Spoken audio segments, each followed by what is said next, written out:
नमस्कार दोस्तों, हम फिर से एक बार हाजिर हैं एक नई किताब पर बात करने के लिए। कल एक किताब पर बात हुई थी, आज दूसरी किताब पर बात होगी।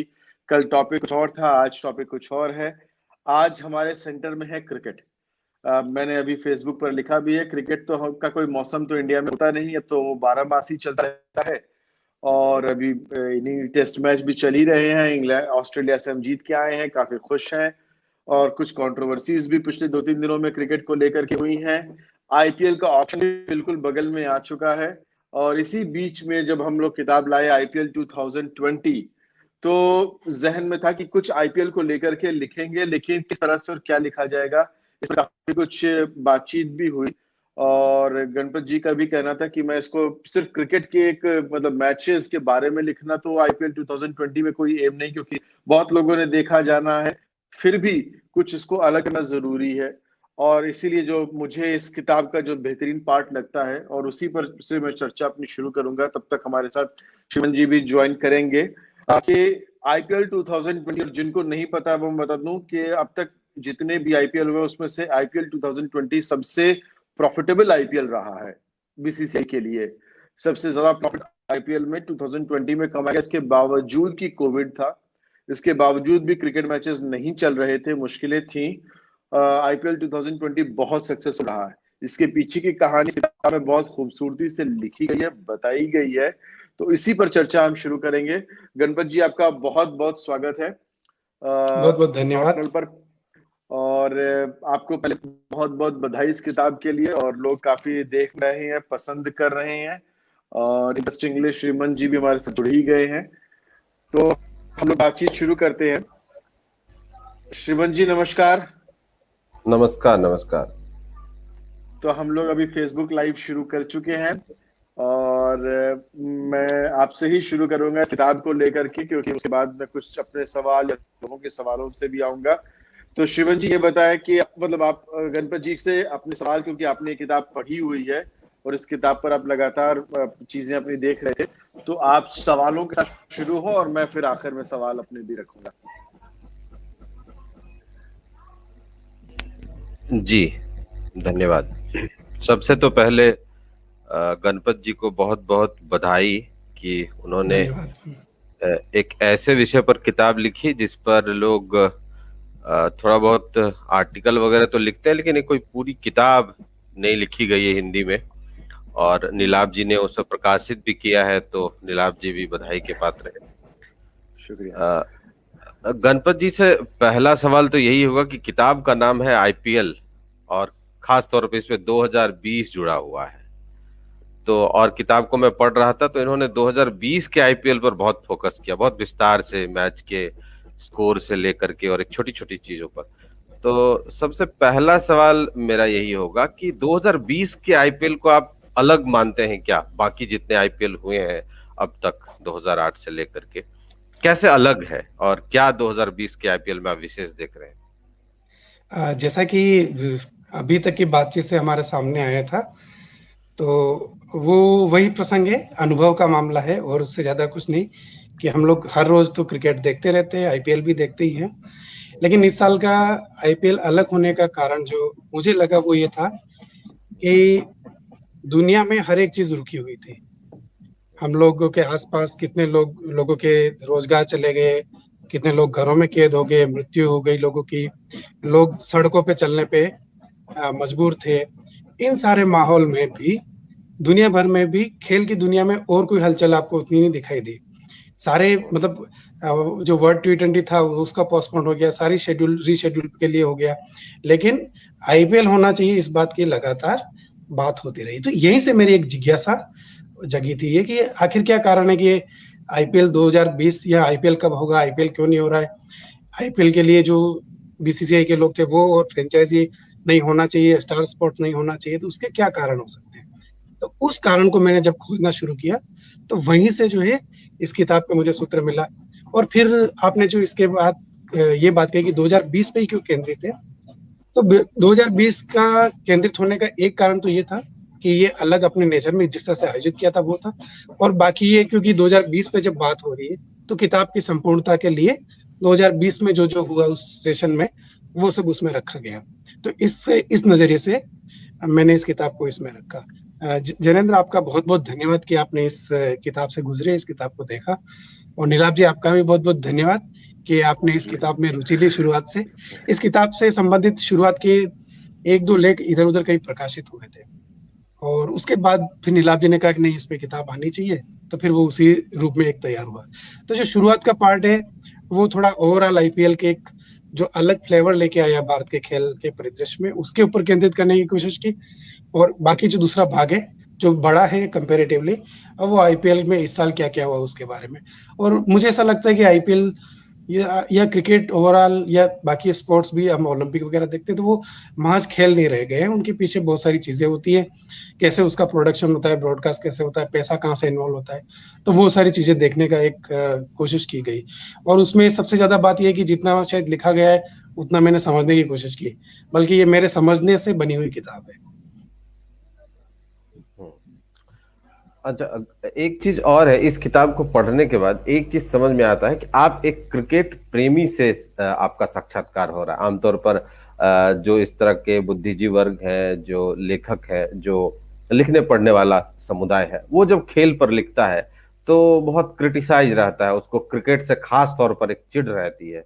लेकिन इस किताब को पढ़ने के बाद ऐसा लगता है कि कोई एक खेल का दीवाना है जो आईपीएल पर लिख रहा है, उसके प्रचार पर ऐसा लगता है जैसे उसको डिफेंड भी कर रहा है। और जैसा आपने अंत में कविता से इसका अंत किया, उस पर मैं अलग सवाल पूछूंगा, लेकिन एक पॉजिटिव आदमी जो खेल को लेकर के, स्पोर्ट्स को लेकर के, ऐसा बहुत कम देखने को मिलता है। बहुत इक्के दुक्के लोग हैं।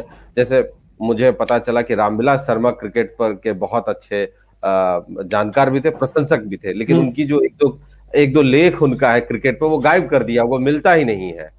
तो ये एक धारणा बना दी गई है कि मतलब खेल को लेकर बड़ा निगेटिव अप्रोच है, खास करके क्रिकेट को लेकर, बाकी खेल को लेकर नहीं। ऐसा कहा जाता है कि खेल, क्रिकेट ने खास करके दूसरे खेलों का हक मार लिया या वो जगह स्पेस नहीं दिया। तो इस किताब को पढ़ने के बाद ऐसा लगता है कि आप क्रिकेट के बहुत बड़े प्रशंसक हैं और बहुत सारी चीजों को डिफेंड करते हैं। तो क्या ये बात सच है कि मैं क्रिकेट के हार्डकोर प्रशंसक से बात कर रहा हूँ? हाँ, क्रिकेट और स्पोर्ट्स ओवरऑल, ठीक है, आप ये मान सकते हैं। और ये बहुत आश्चर्यजनक चीज है कि मेरी जो क्रिकेट में रुचि पहले जो एक सामान्य, जैसे एक औसत भारतीय मध्य वर्गीय परिवार के लोगों की होती है, वैसी ही थी। लेकिन कैंपस में रहते हुए, जेएनयू में रहते हुए मेरी ये रुचि बदली। ये बहुत आश्चर्यजनक है कि कैंपस में रहते हुए लोगों की रुचियां बदलती नहीं है स्पोर्ट्स के प्रति। जनरली लोग उससे विमुख होते हैं। मैं स्पोर्ट्स में कैंपस में सबसे पहले रनिंग से इंट्रोड्यूस हुआ, जिसके बारे में आप जानते हैं जैनेंद्र। उसके बाद जो है धीरे धीरे दूसरे स्पोर्ट्स के बारे में भी मैं ज्यादा रुचि लेने लगा एक उसमें, और फिर बहुत सारी ऐसी चीजें होती गई। एक पहले मैं लिखने के बारे में बताता हूँ तो दो तीन ऐसे लोग हैं जिनकी वजह से मैं स्पोर्ट्स में लिखने के लिए आया, उसमें जैनेंद्र भी एक है। जैनेंद्र जो छोटी बड़ी बातें लिखते हैं वो काफी आपको प्रेरित कर लिया लिखने के लिए। तो शायद वो एक शुरुआती कारण रहा कि मुझे लगा नहीं, मैं भी लिख सकता हूँ, मुझे भी लिखना चाहिए। एक ऐसे अनुरागवत से तो कुछ लोग ऐसे रहे जिसकी वजह से। जहां तक आपकी बात ये है कि क्रिकेट को लोग नकारात्मक नजरिए से प्राय देखते हैं अकादमिक लेखन में, ये मुझे ऐसा लगता है कि हमारे समाज में जो बदलाव हो रहे हैं उन बदलाव की एक अभिव्यक्ति हमें यहाँ पर भी दिखाई देती है। तो वो बदलाव आपको मानने पड़ेंगे। अगर मैं ये बोलूं कि नहीं ऐसा नहीं हो रहा था, ऐसा थोड़ी नहीं। आप देखिए कि क्या कारण था जब पूरी दुनिया रुकी हुई तो क्रिकेट चल रहा है, इसका मतलब ये है कि कुछ है उसमें। तो क्या है ये तो आपको जानना चाहिए, पहली बात। दूसरी बात ये है कि व्यक्तिगत रूप से कि मैं डिफेंड कर रहा हूँ, तो हाँ, मुझे ये लगता है कि आपके जो कुछ समाज में नया हो रहा है, भले वो कोई सा भी क्षेत्र हो, अकादमिक हो या राजनीति का हो या फिर आपका खेल का हो, कोई सा भी हो, संस्कृति का हो, लेखन का हो, कोई सा भी हो, जहाँ पे नई चीजें हो रही है उनको आपको थोड़ा सकारात्मक नजरिए से देखना चाहिए। उसमें कमियां भी होगी, सब कुछ होगा, लेकिन आप मतलब हमेशा क्रिटिसाइज करते रहे, ये भी अच्छी बात नहीं है। आपको उसमें देखना चाहिए कि क्या सकारात्मक है। जैसे कि आपने इस किताब में ही देखा होगा, और ऐसे ही आप जानते हैं कि आईपीएल के आने के बाद कितने ऐसे सारे छोटे छोटे शहरों के लोग हैं जो खेलने के लिए आए आके, पहले वो नहीं आ पाते थे। तो और एक ये बात है कि क्रिकेट को एक सकारात्मक नजरिए से देखने लगते हैं कि हक मार लिया और ये सब कर लिया। वो अपना अपना परसेप्शन है, मैं उसको ऐसा नहीं मानता। मेरा इसका ऐसा है कि जो चीज जितनी जैसी चल रही है वो समाज में चलेगी। आप सायास प्रयासों से चाहें तो भी किसी एक चीज को आगे नहीं ले जा सकते। क्रिकेट में कुछ ऐसी चीजें हैं जो कि उसको लोकप्रिय बनाती है। जैसे कि एक ये जो क्रिकेट के लिए लेखक है और कमेंटेटर हर्षा भोगले, वो कहते हैं क्रिकेट एक ऐसी चीज है जो आप हर कहीं खेल सकते हैं, सिर्फ आपके पास एक बॉल होना चाहिए, एक बैट होना चाहिए, भले वो कैसा भी बैट हो। हम आप लोग जानते होंगे, बहुत सारे बचपन में हम लोग कपड़े धोने के कपड़े बैट से भी खेल लेते थे, ठीक है। गाँव में मैं जहाँ रहता था वहां पे तो लोग कपड़े की बॉल से खेलते थे। तो ये एक है, और बहुत सारी ऐसी चीजें हैं जो इसको करती है कि वो लोग खेल सकते हैं किसी भी। तो ये महत्वपूर्ण बात है इसकी। तो ये पॉपुलैरिटी का एक कारण है, और दूसरे कारण तो टीवी है, मार्केट है, ये सब है। तो मैं इसको इस रूप में नहीं देखता कि हक मार लिया या जो है इसमें हमेशा क्रिटिसाइज करना चाहिए या नकारात्मक रूप से देखा जाना चाहिए। और एक जो हमारा अकादमिक लेखन है पूरा, उसमें एक चीज देखी है मैंने कि हमारी जो लोकप्रिय चीजें होती है उसको थोड़ा सा अंडरमाइन करके देखा जाता है ना। तो वो मुझे एक कारण लगता है कि जो लोकप्रिय है तो इसका मतलब उसमें कुछ उसको थोड़ा अंडरमाइन करके रखो। हमारी जो हाई कल्चर है, जो थोड़ा गंभीर है, उसको हम जो है थोड़ा सा सकारात्मक नजरिए से देखेंगे, लेकिन जो लोकप्रिय चीजें हैं उन पे हमें उस तरह से ध्यान देने की जरूरत नहीं है। इसलिए लेकिन आप साहित्य में भी देखते हैं आज, वर्गीकरण है। हाँ, और आप देखते हैं कि जो अभी हाल फिलहाल में सारा जो आया ना लोकप्रिय लेखन का पूरा, लोकप्रिय संस्कृति की जिसकी जो बात की जाने लगी है ना, पॉपुलर कल्चर के बारे में, वो सब यही चीजें तो शायद इसी की कंटिन्यूटी में हम देख सकते हैं। अच्छा, आपसे तो मैं सवाल पूछूंगा। मैं नीलाभ जी से एक जानना चाहता हूँ एक चीज। नीलाभ जी, आपको याद होगा कि हम लोगों की पहली मुलाकात हुई थी, आप गंगा साहेब मीना सर के ऑफिस में आए थे जेएनयू, जब आप नोटोल शुरू कर रहे थे, और हम लोगों ने सुझाव दिया था कि ये नाम थोड़ा सा अजीब लग रहा है, लेकिन नाम तो अब इतना चल गया है कि तो खैर अब चर्चा का विषय नहीं है। शुक्रिया। आपने इस किताब को प्रकाशित किया, आपने भी कुछ देखा होगा, मैं आपका पक्ष जानना चाहता हूँ, क्योंकि नोट टूल पर मैंने देखा है बहुत सी ऐसी किताबें प्रकाशित हुई।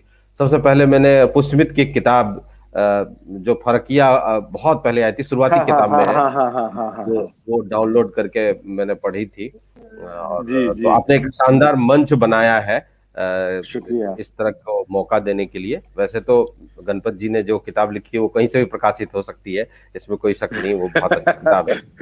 आपने जो उसको प्रकाशित किया है, तो आपका नजरिया क्या है इस किताब को लेकर? कुछ बात तो उन्होंने रखी और कुछ बात जो मेरे जहन में थी, और मैं बेसिकली, जो लोग मेरे बारे में जानते हैं, मैं बीए का स्टूडेंट रहा, तो मेरे लिए इकोनॉमिक्स और अर्थशास्त्र थोड़ा ज्यादा मायने रखता है।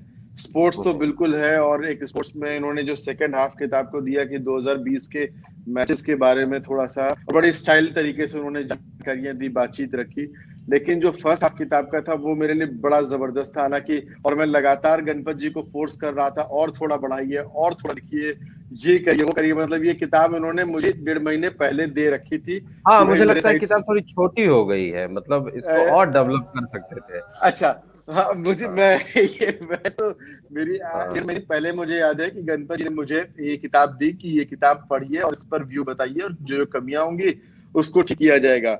मैंने जो सबसे पहले जिस पर इनको फोकस करने के कहा और इन पर प्रेशर डाला, वो ये बात कि इसका जो अर्थशास्त्र है, क्योंकि जैसा आपने कहा ना कि अभी जो विमुख लोग होते हैं या इवन जो क्रिकेट को जानते भी हैं, वो बहुत लोग अभी भी आईपीएल के अर्थशास्त्र को नहीं जानते। पैसा कहाँ से आता है, फ्रेंचाइजी को कौन देता है, कैसे देता है, क्यों मिलता है, टिकट कितना खरीदा जाता है, उससे कितनी सेल मिलती है, या ब्रॉडकास्टिंग से क्या मिलता है। जो ये पूरा बैकएंड में अर्थशास्त्र चलता है ना, जिसमें हर आदमी प्रॉफिटेबल होता ही होता है, ये बहुत लोग नहीं जानते हैं। जनरल पब्लिक, क्रिकेट सम्राट में इस पे एक पेज आता था, अब तो क्रिकेट सम्राट बंद हो गया, लेकिन जब आईपीएल शुरू हुआ था तो ये कितना मजेदार है। अगर वो आप 3-4 पेज का आर्टिकल पढ़ते तो आपको समझ में आता, हम लोगों को भी समझ में नहीं आता था, लेकिन जब वो पूरा प्रोसेस पढ़ते थे ना तो लगता था बहुत है ये रोमांचक। तो मेरा काफी इंटरेस्ट उनको पुश करने के लिए यही था कि आप इस पार्ट को काफी डेवलप कीजिए, क्योंकि ये पार्ट जनरल पब्लिक की नॉलेज में अभी भी नहीं है। एक आम पब्लिक क्रिकेट जानता है, उससे भी पूछेंगे कि आईपीएल में पैसा कैसे आता है, कहाँ से आता है, कितने लोगों को कितना मिलता होगा, ये बहुत लोगों को अभी अंदाजा नहीं है, सिर्फ हम आईपीएल का खेल देख लेते हैं। तो जब ये किताब आई तो मेरे लिए सबसे जरूरी जो पार्ट हो, इसी पार्ट को बढ़ाने की पर हम लोग काफी फोकस कर रहे थे। और लास्ट में कुछ 2020 की बातें थी। 2020 हमारे लिए जरूर इंपॉर्टेंट थे, जैसा इन्होंने बताया भी कि 2020 कोविड का साल था, और इस साल भी जब मैंने पढ़ा और कि इस साल बीसीसीआई का जो आईपीएल था वो बीसीसीआई के लिए सबसे प्रॉफिटेबल आईपीएल था, तो ये मुझे लगा कि ये बात लोगों को जाननी और जरूरी हो गई है कि भाई इतनी मुश्किलों के दौर में जब कंपनियां प्रॉफिट तो छोड़िए नॉर्मल चल नहीं पा रही हैं, आप 12 साल का सबसे प्रॉफिटेबल आईपीएल दे रहे हैं, तो ऐसा क्या खास किया आपने? और ये आम पब्लिक के जानकारी में नहीं है, अगली चीजें सिर्फ बताई जाए, पब्लिक नहीं जानता कि 12 साल में सबसे प्रॉफिटेबल आईपीएल क्यों आया ये वाला। तो इसलिए मुझे लगा कि थोड़ा किताब अच्छी है और उसको और इंटरेस्टिंग बनाया जाए। तो बहुत सारी चीजें हमने जुड़वाई हैं जो काफी डिस्कशन के बाद उन्होंने जोड़ी, कुछ उन्होंने भी रिसर्च किया। तो हाँ, ये एरिया ज्यादा रहा इम्पोर्टेंट मेरे लिए। और क्रिकेट की दिलचस्पी भी लोगों के लिए ये जरूर थे कि एक अच्छी किताब, जैसा आपने कहा ना कि लिखने हिंदी में जो लिखते हैं वो क्रिकेट पर नहीं लिखते जनरली, मैंने भी देखा। अंग्रेजी में बहुत लोग लिखते हैं लेकिन हिंदी में क्रिकेट पर आर्टिकल लिखते हैं, कोई किताब मुकम्मल नहीं। हाँ, वही मुकम्मल किताब नहीं लिखते हैं। ट्रांसलेशन आपको मिल जाएगा, लेकिन कोई खिलाड़ी की जीवनी के अलावा जीवनी मिल जाएगा आपको, लेकिन इस तरह की किताबें नहीं मिलेंगी। हाँ, नहीं मिलती है। तो मुझे एक और एरिया ऑफ इंटरेस्ट था कि हम ये चीज इसमें गणपति किताब लाते हैं और ये लोगों के बीच में जाती है तो थोड़ा प्रोत्साहन मिलता है। तो हम इनसे कह करके और इनके इंटरेस्ट को देखते हुए काफी अच्छी क्रिकेट पर किताबें और भी लिखवाई जा सकती हैं जो उनके नॉर्मल जहन में नहीं आती हैं। कि हमें नहीं चाहिए कि सचिन तेंदुलकर की ऑटोबायोग्राफी क्या कहती है, बट एक क्रिकेट में जो बैकग्राउंड डिस्कशन है वो बहुत जरूरी। तो शायद मुझे लगा कि अगर हम आज मोटिवेट करते हैं इस चीज में और ये अच्छी बिकती है तो काफी फायदा रहेगा। तो यही मेरी दो चीजें थी। अच्छा, गणपत जी, नीलाभ जी ने जैसा कहा कि ये इस साल का जो आईपीएल था संयुक्त अरब अमीरात में, वो सबसे प्रॉफिट वाला था बीसीसीआई के लिए, और वो अर्थतंत्र की बात भी कर रहे थे। तो क्या आप समझा सकते हैं दर्शकों को कि ये प्रॉफिट इस साल क्यों ज्यादा रहा और क्या है आईपीएल का अर्थतंत्र जो इस संकट में भी सबसे ज्यादा प्रॉफिट? ये बड़ी दिलचस्प बात है। और वो इस सबके पीछे जो मेन एक जो चीज है वो है टीवी। ठीक है, और टीवी मतलब सिर्फ टीवी सेट नहीं, टीवी का जो पूरा सिस्टम है वो, यानी ब्रॉडकास्टिंग सिस्टम। हम सब लोग जब भी आता है क्रिकेट मैच टीवी के सामने जम जाते हैं, या मोबाइल पे जो भी ऐप है हमारे पास उनसे हम देखते रहते हैं। तो जो हम सब मिलकर देखते हैं वही चीज जो है उनको सबसे ज्यादा पैसा देती है। तो इसलिए आईपीएल इतना बड़ा इवेंट है दुनिया भर का, वो इसीलिए क्योंकि भारत की जनसंख्या बहुत ज्यादा है। तो इसका मतलब है कि भारत के मैचेस होंगे तो सबसे ज्यादा लोग देखेंगे। तो आईपीएल में क्या होता है कि 1-2-3 महीने के लिए, मतलब 2 महीने तक, लगभग 2 महीने तक जो है भारत के खिलाड़ी खेलते हैं, तो वो पूरे भारत भर में देखा जाता है। तो वो इसका जो है उसका है। तो इसलिए क्या होगा कि देखेंगे तो उनकी टीआरपी बढ़ेगी, तो टीवी वाले विज्ञापन की दरें बढ़ेगी, और विज्ञापन की दरें बढ़ेगी तो उनकी कमाई बढ़ेगी, और उसी अनुपात में जो ब्रॉडकास्टिंग राइट होते हैं वो खरीदे जाते हैं। तो बस वो ब्रॉडकास्टिंग राइट की कीमत बढ़ती जाती है। तो इस साल भी वो बढ़ती गई, और उसी की वजह से जो है विज्ञापन की दरें भी बढ़ती गई। तो वो एक कमाई का एकमात्र जो है कारण वो वही है। मैंने जिनका नाम लिया था अभी, हर्षा भोगले का, उन्होंने ये एक जगह बड़ी मजेदार बात बोली थी एक उनके व्याख्यान में, कि हमारे पब्लिक डिस्कोर्स में कुछ समय पहले तक भारत की जनसंख्या को एक सबसे बड़ी समस्या समझा जाता था, यानी भारत के विकास में बाधक तत्व बताइए तो सबसे नंबर 1 जनसंख्या वृद्धि लिखते थे हम लोग। उनका यह कहना था कि यह जनसंख्या है, यही कारण है कि भारत में जो रिसोर्सेस है वो इतने डेवलप, लोग मार्केट को इतना बड़ा देख रहे हैं, क्यों देख रहे हैं, उसका कारण यही जनसंख्या है। तो वो आईपीएल का भी वही बताते हैं कि ये जो बड़ी जनसंख्या है वही कारण है कि आपके यहाँ पे जो है इतना बड़ा मार्केट क्रिकेट का बन पा रहा है। तो सबसे ज्यादा लोग देख रहे हैं, तो ज्यादा लोग देख रहे हैं तो ज्यादा कमाई हो रही है, और क्योंकि ज्यादा लोग देखेंगे ज्यादा कमाई होगी, तो वो ब्रॉडकास्टिंग राइट्स के लिए बीसीसीआई को उतना ही ज्यादा पैसा प्राप्त होगा, वो जो जिसके पास राइट्स है प्रसारण के।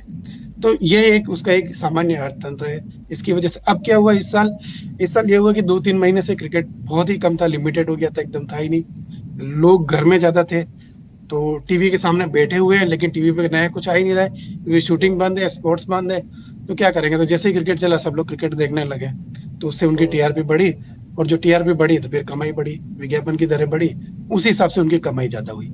इस बात का डर इनको भी था कि हो सकता है मार्केट की मंदी है, तो मार्केट में मंदी की वजह से हमारे पास स्पॉन्सर्स नहीं आएंगे पर्याप्त। तो स्पॉन्सर्स इन्होंने उस जगह से लोकेट किया जहाँ पे इस समय, इस दौर में जिन कंपनियों की जो सेगमेंट सबसे ज्यादा पॉपुलर थे, तो उसमें से एक तो इन्होंने लिखा था ऑनलाइन जो लर्निंग एप्स है, अनअकैडमी और ये सारे जितने सारे ऑनलाइन जो प्लेटफॉर्म है उनसे, और दूसरा गेमिंग कंपनी से, क्योंकि घर बैठ के सब गेम खेल रहे हैं उसमें। तो ये 2 सेगमेंट इन्होंने चुन लिए, इन्हीं 2 सेगमेंट से इनको सबसे ज्यादा आमदनी हुई। और आमदनी का जो विज्ञापन जो मिलते हैं वो अलग अलग जगह मिलते हैं, स्टैंड में मिलते हैं और सब अलग अलग जगह के अलग अलग लोगों के पास पैसे जाते हैं इसके। तो आमदनी कुछ कम भी हुई क्योंकि दर्शक जैसे नहीं जा पाए, अबू धाबी जाने के अलग खर्चे थे, तो कुछ जगह बच भी गया क्योंकि 3 ही जगह हुआ तो आपको बार बार नहीं घूमना पड़ा, तो वो ट्रैवल के खर्चे बच गए। तो बहुत सारा इधर उधर कुछ हुआ इनका, तो उसकी वजह से फर्क पड़ा, लेकिन सबसे ज्यादा जो विज्ञापनों से कमाई इनकी हुई, तो वहीं से सबसे ज्यादा कमाई हुई। और अब सिर्फ इसका नहीं है, ये तो एक अभी इस दौर में हमने जो देखा वो है कि हम लोग जनरली क्या सोचते थे कि क्रिकेट खेला जा रहा है, लोग वहां देख रहे हैं स्टेडियम में, और बाकी क्या वो मेन है और सेकेंडरी टीवी पे जो देख रहे हैं वो है। लेकिन इस दौर ने क्या साबित किया, टीवी के सामने जो देख रहे हैं वही प्राइमरी है, ठीक है ना। दर्शक तो है ही नहीं ग्राउंड में, अभी आज भी जो चल रहा है उसमें तो खाली स्टैंड है, सब जो देख रहे हैं वो टीवी पे देख रहे हैं। तो टीवी की सुप्रीमेसी इस दौर में वापस आ गई। अच्छा, इसमें एक चीज मैं जोड़ना चाहूंगा कि आपने कहा कि जनसंख्या एक जमाने में भारत की कमजोरी थी और वो अब ताकत बन गई है बाजार के तौर पर, और सबके हाथ में स्मार्टफोन आया है। मैं बस यही बस आपको याद दिला रहा हूँ, आप इसमें जोड़ दीजिए। ये जो ड्रीम 11 जैसे गेमिंग ऐप आए हैं, इनसे भी जो यूथ है वो बहुत कनेक्ट होकर क्रिकेट देखती है और उनको पैसे मिलते हैं। मुझे लगता है ये भी एक कमाई का बहुत बड़ा जरिया है, और उसपे इतने विज्ञापन आते हैं और हर वक्त कनेक्ट रहते हैं लोग। इवन के लोग मोबाइल पर ही मैच देखना पसंद करते हैं। तो मुझे लगता है ये भी एक बड़ा कनेक्शन है उस कमाई का। जब हॉटस्टार जब आया था ना, तो इन लोगों के लिए दिमाग में डाउट था। ये जो स्टार के उस समय के जो सीईओ थे, जिक्र किया है, हाँ जिक्र किया ना, उनको लोगों को डाउट था। उन्होंने कहा नहीं ऐसा नहीं है, देखेंगे लोग, और लोग देख रहे हैं। और ये है ना कि गेम की बात तो है कि गेम तो हम हमेशा से खेलते आ रहे हैं ना, लोग बच्चे लोग खेलते, ये बड़े भी खेलते, ये वीडियो गेम खेलते थे, कुछ ना कुछ खेलते थे। ये भी एक गेम का एक पार्ट है, इसमें ये पैसा इन्वॉल्व है, तो ये उसमें जुए के उस शक्ल में आता है, तो उसके लिए कोर्ट वोट के केसेस चल रहे हैं। और लीगलिटी तो क्या है, जब मतलब वो तो रीडिफाइन होती रहती है जमाने के साथ। नहीं, लेकिन लोग देखते हैं। लेकिन मैंने जो उसमें एक चीज देखा है ड्रीमलैंड वगैरह में, कि आपको अगर क्रिकेट की नॉलेज नहीं है तो आप पैसे नहीं जीत सकते। आपको ये देखना होगा कौन फॉर्म में चल रहा है, किसको सेलेक्ट करेंगे, कौन अच्छा परफॉर्मेंस करेगा। तो आपका जो क्रिकेट का ज्ञान है वो भी बड़ा काम आता है, वो ही काम आता है ना, पिच वगैरह अगर आपको पता होगी तो हो जाएगा। पहले जैसे क्रिकेट का कोई दीवाना होता था, उसको स्कोर याद रहता था सब कुछ, तो ऐसे दीवानों को एक अच्छा प्लेटफॉर्म मिला है कि आप अपने क्रिकेट के जितनी जानकारी है उसको यूज करके पैसे कमा सकते हैं। अब पहले तो फालतू में। एक और चीज मैं इसमें जोड़ना चाहता हूँ, जो पूरी हमारी जो क्रिकेट नेशनलिज्म की जो अवधारणा है ना, उसको भी तोड़ने में इसने रोल अदा किया है। जैसे मान लीजिए 2 टीमों के बीच मैच हो रहा है, भारत का मैच किसी और टीम के पास हो रहा है, लेकिन आपका जो ये प्लेटफॉर्म है, गेमिंग प्लेटफॉर्म, ये आपको परमिशन देता है कि आप इंडिया के 7 ही खिलाड़ी मैक्सिमम ले लेंगे, 4 आपको दूसरे लेने हैं। तो अगर उन्होंने 4 या 5 या जो 6 भी जो भी परमिशन है, परमिसिबल है, आपने दूसरी टीम के सेलेक्ट किए है, तो वो जिसने सेलेक्ट किए वो तो ये उम्मीद करेगा कि वो भले दूसरी टीम का है लेकिन अच्छा खेला है ना। तो जो क्रिकेट नेशनलिज्म को जिसको आईपीएल ने भी एक हद तक तोड़ा था, ये गेम भी उसको थोड़ा एक्सटेंड ही कर रहे हैं उसमें।